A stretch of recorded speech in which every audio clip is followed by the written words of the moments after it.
Mainit na lang sa akin. Boss Ray, good morning po. May tanong po ako. Pupunta ba sila sa tinatrabahuhan ko? Haras kasi sila sa akin. Tapos, may pambayad ako kaso kulang po. Text ng text at tawag po. Ano po aking gagawin? Mangungutang. Number. Work.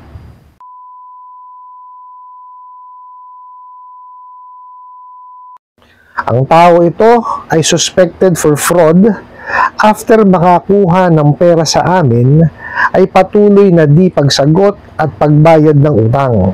Upon checking, isa ka sa mga nasa listahan na nilagay niya dito bilang contact person. Pakisabihan na magbayad ng utang dahil pati ikaw maaabala sa panlolokong ginawa ng taong ito.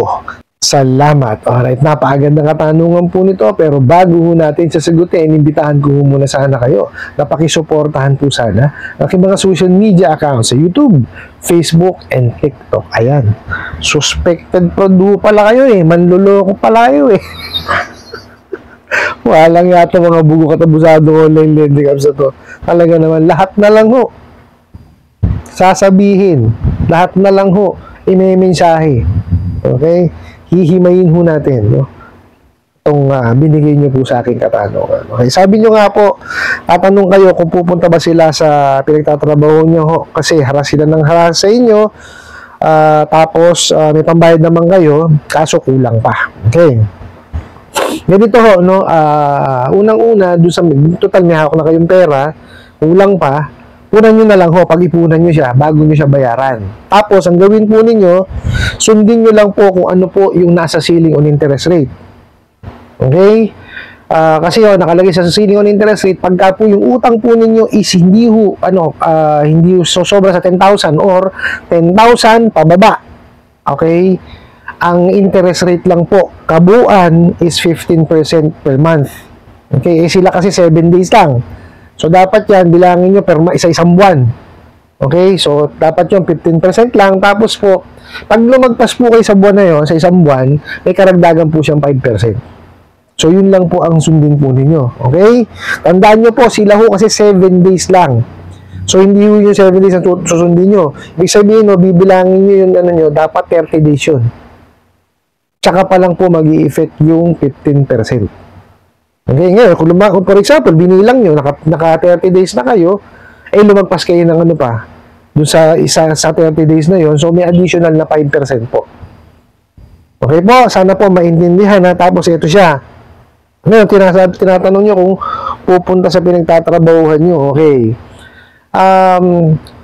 90% po kasi ng mga bugok at abusadong online lending apps, wala akong kakayanan no, gumawa o magsagawa ng field visit o pumunta sa bahay o even sa pinagtatrabahuhan.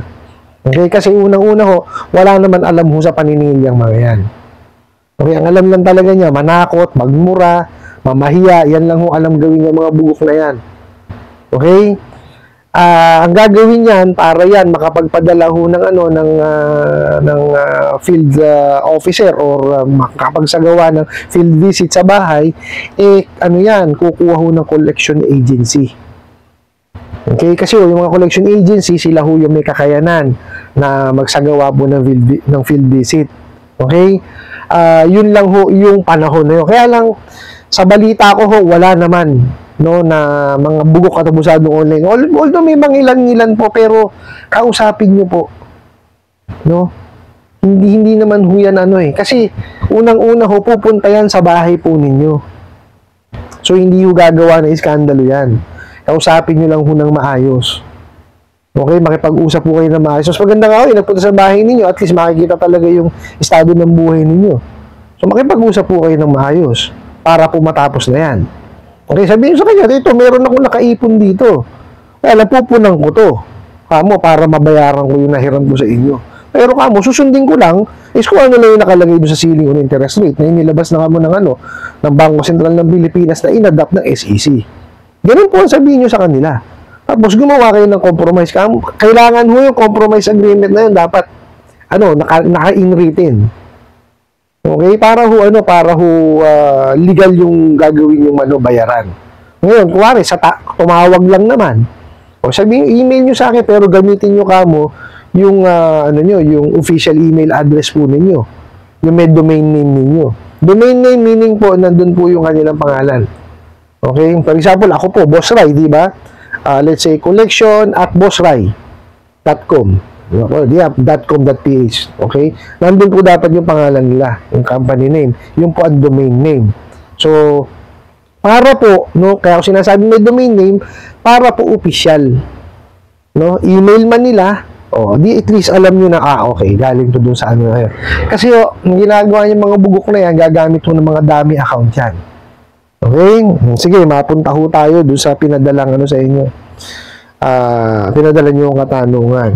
Ang sabi ho, kasi ito, pinadala, malamang to, dun sa ninakaw nilang contact reference nyo. Okay? Ang sabi, ang taong ito ay suspected for fraud. Okay. Ang pagka sinabi ko kasing fraud, yan po ay panloloko. Okay. Ang tanong, paano ho nila nasabi na nanloloko kayo?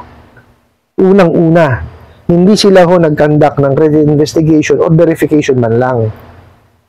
Okay? Kasi within 5 minutes, napadala sa inyo yung pera eh. Kalokohan ho yan. Kung sila ay conduct ng credit investigation or verification in 5 minutes. So, ibig sabihin, hindi sila nag-check. So, paano nila sasabihin na loloko kayo? Di po ba? So, isa na yun. Kasi mahirap pong patunayan panloloko na yan. Okay? Kasi pag sinabing panloloko, ibig sabihin, ginawa niyo yun na magbigay ng maling information, maling dokumento, para kayo makakuha o makagain sa kanila ng pera. Yan nga, makapangutang kayo sa kanila.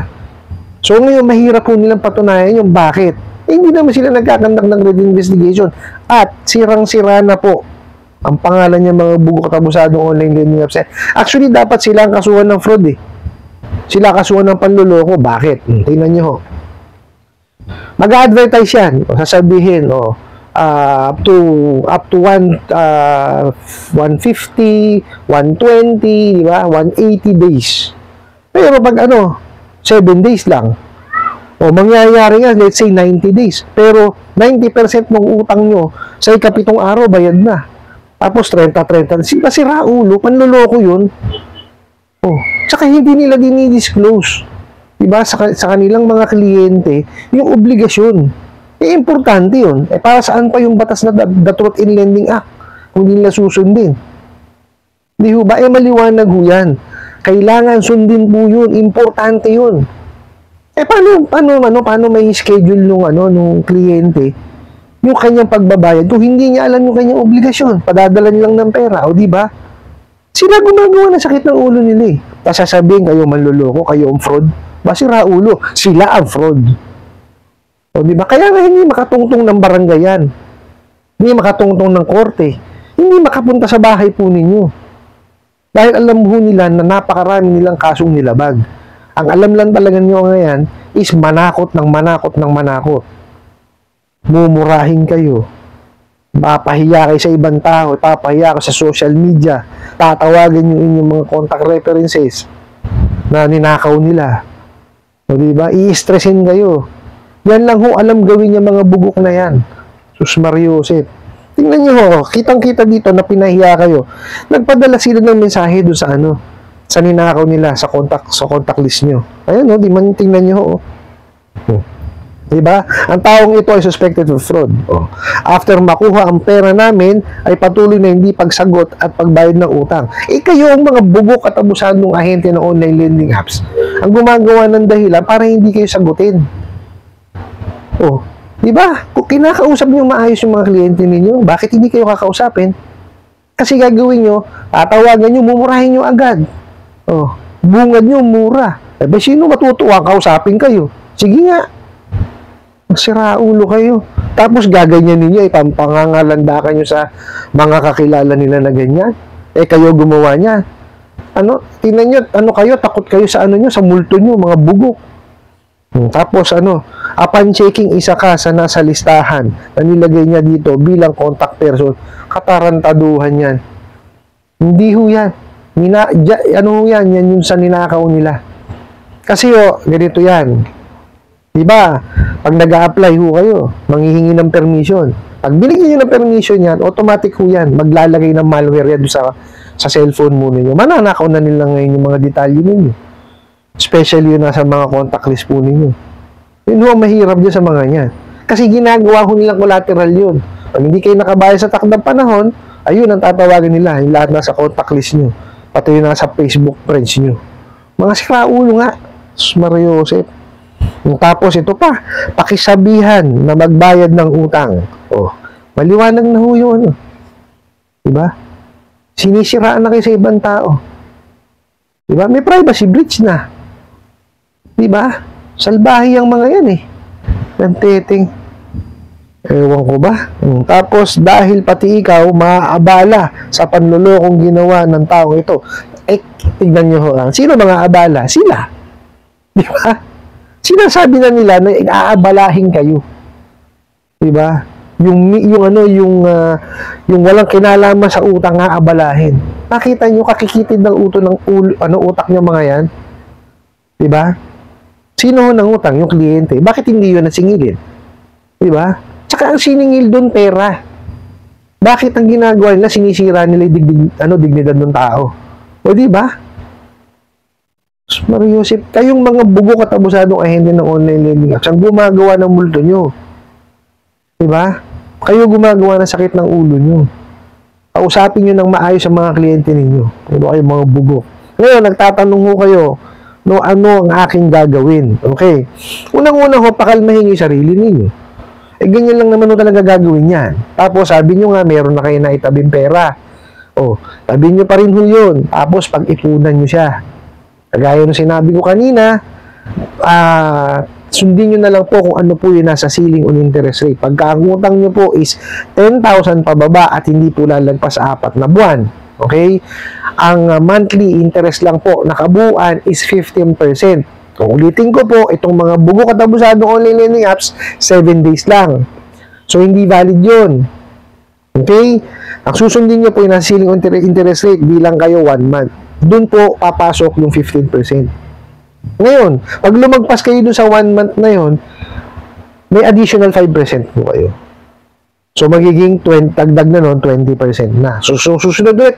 For example, 2 buwan kayong lagpas. So, ibig sabihin, 10% po idadagdag nyo. So, 15 plus 10, 25. Okay? Ganun po ang pag-intindi dun sa ceiling on interest rate na yun. Sana lang po maintindihan nila kasi yan ho ang mahirap sa iba nating mga kababayan na aminin natin kasi hindi naman talaga tinuro sa atin sa eskwelahan yung financial literacy. Talagang marami ho sa ating kababayan ang wala naman talagang alam sa larangan ng pagpapautang. Kaya po, isa rin yan dahilan kaya po ako gumagawa ng ganitong klase ng video. Para at least magkaroon kayo ng idea kung paano ho yung tamang pagpapautang. I hope nasagot ko po itong katanungan na to at sana po yung makatulong. Maraming salamat po sa inyong walang sawang pagsuporta at panonood sa aking mga videos. Maraming salamat po sa inyong pag-like, pag-share, pag-comment at pagtatanong. And kunin ko na rin po itong opportunity na to na imbitahan po sana kayo at pakisuportahan po sana ang aking mga social media accounts sa YouTube, Facebook, and TikTok. Hanggang sa muli po, yun lang.